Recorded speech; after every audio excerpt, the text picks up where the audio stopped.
ஓம் ஸ்ரீராம ராம ராமேதி ரமே ராமே மனோரமே சகசிரநாம தத்துல்யம் ஸ்ரீராம நாம வராணனே. உலகம் யாவையும் தாமுழா வாக்கலும் நிலைபெறுத்தலும் நீக்கலும் நீங்களா அழகிலா விளையாட்டுடையார் அவர் தலைவர் அன்னவர்க்கே சரண் நாங்களே. எத்திர எத்திர ரகுநாத கீர்த்தனம் தத்திர தத்திர கிருத்தமாஸ்தகாஞ்சலிம் வாஷ்பவாரி பரிபூர்ணலோச்சனம் மாருதிம் நமது ராட்சசாந்தகம். அஞ்சிலே ஒன்று பெற்றான் அஞ்சிலே ஒன்றை தாவி அஞ்சிலே ஒன்று ஆறாக ஆரியர்க்காக ஏகி அஞ்சிலே ஒன்று பெற்ற அணங்கை கண்டு அயலாரூரில் அஞ்சிலே ஒன்றை வைத்தான் அவன் எம்மை அழித்துக் காப்பான். இன்னைக்கு நம்ம கம்பராமாயணத்துல பாலகாண்டத்துல மிதிலை காட்சி படலத்துல 118வது பாடல் பார்க்க போறோம். நரைத்தரு உடைய கோணும் நான்முக கடவுள் தானும் கரைதரு களனும் மற்றை கடவுளர் பிறரும் தொக்கு பொறுத்தருள் முனிவ நின்னை புகழ் புகுந்தவனை போற்றும் அறத்திறன் நன்று தாரா கணத்தொடும் அமைக அன்னான்.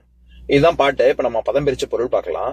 நரைத்தரு உடைய மனமுள்ள கற்பக தருவை உடைய கோணும் இந்திரனும் நான்முக கடவுள் தானும் நான்முகனான பிரம்மனும் கரை தரு களனும் நஞ்சு கண்டமுடைய ருத்ரமூர்த்தியும் மற்றை கடவுளர் பிறரும் மற்ற தேவர்களும் முனிவர்களும் தொக்கு உன் ஒருங்கு கூடி முனிவ கௌசிகனை நோக்கி முனிவனே பொறுத்தருள் தேவர்கள் உன்னை இகழ்ந்ததை பொறுத்தருள்க.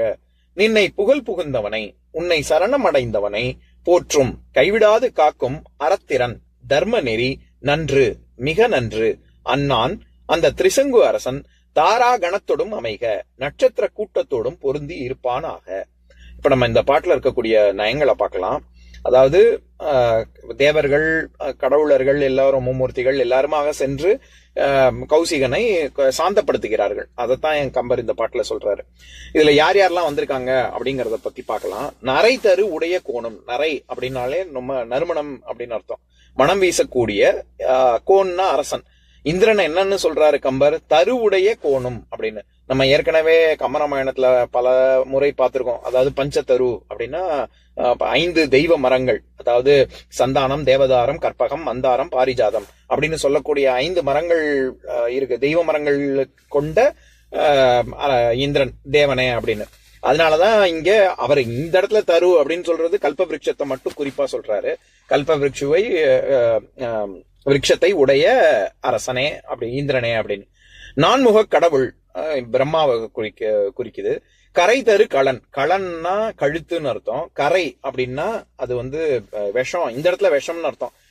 திருநீல கண்டர் அப்படின்னு தான். அதனாலதானே நம்ம சிவனுக்கு இன்னொரு பேரு கரை அப்படிங்கிறதுக்கு நம்ம எல்லாருக்கும் தெரிஞ்சது இது அழுக்கு தூசி அப்படின்னு சொல்றோம்ல. அதை தவிர குற்றம், நிறம், பொழில், ரத்தம் இப்படிலாம் நிறைய அர்த்தம் இருக்கு. அதுல ஒண்ணு விஷம் அப்படிங்கிறது. அந்த அர்த்தத்துலதான் இங்க வந்திருக்கு. மற்ற கடவுளர் பிறரும்.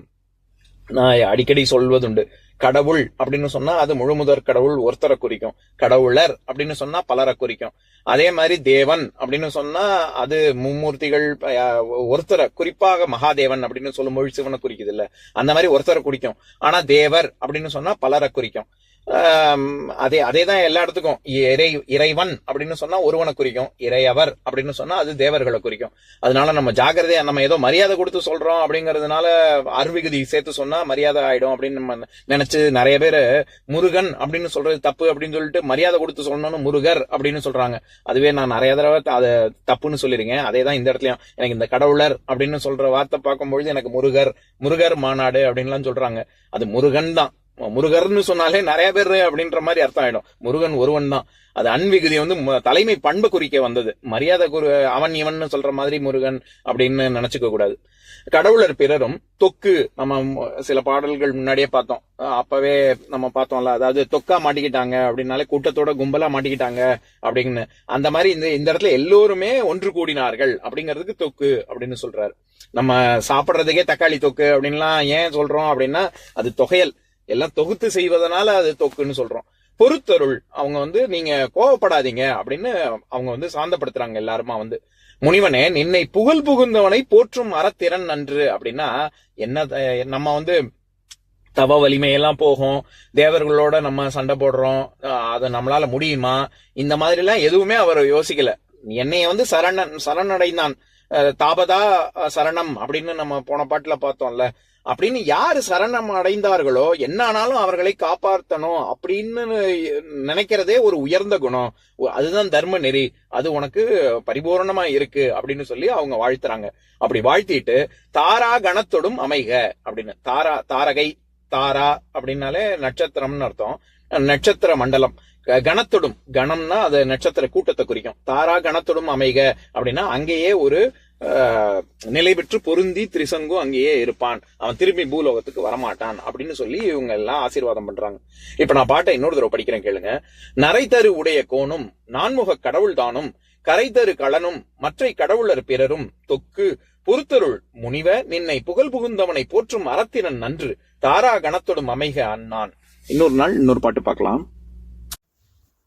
ஓம் शान्ताकारं भुजगशयनं पद्मनाभं सुरेशं विश्वाधारं गगनसदृशं मेघवर्णं शुभाङ्गं लक्ष्मीकान्तं कमलनयनं योगिहृद्यानगम्यं वन्दे विष्णुं भवभयहरं सर्वलोकैकनाथम्. உம்பரோடு இம்பர்காரும் உலகம் ஓர் ஏழும் ஏழும் எம்பெருமான் என்று ஏத்தி இறைஞ்சி நின்று ஏவல் செய்ய தம்பியரோடும் தானும் தருமமும் தரணி காத்தான் அம்பரத்து அனந்தர் நீங்கி அயோத்தியில் வந்த வள்ளல். ஓம் பூர்ணமதः பூர்ணமிதம் பூர்ணாத் பூர்ணமுதஸ்யதே பூர்ணஸ்ய பூர்ணமாதாய பூர்ணமேவாவசிஷ்யதே. ஓம் சாந்தி சாந்தி சாந்திः.